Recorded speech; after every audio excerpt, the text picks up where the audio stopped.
ముంతాన్ తుఫాన్ ప్రభావంతో వేర్వలి గ్రామంలో పునరావాస కేంద్రాల్లో ఉన్న వరద బాధితులకు ప్రత్యేకంగా అండగా ప్రభుత్వం నిలిచింది.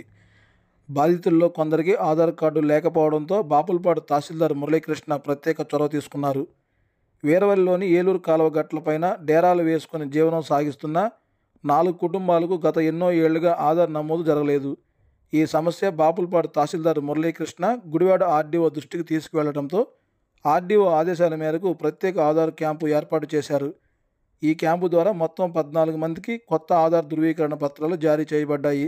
తాజా ఆధార్ కార్డులను తహసీల్దార్ మురళీకృష్ణ స్వయంగా అందజేశారు. ఈ కార్యక్రమంలో వీరవల్లి ప్రాథమిక ఆరోగ్య కేంద్రం వైద్యురాలు doctor Kiranmayi, VRO Sunil Kumar, VRA Koteswararao, welfare assistant Nannarao, Aadhaar ఆపరేటర్లు పాల్గొన్నారు.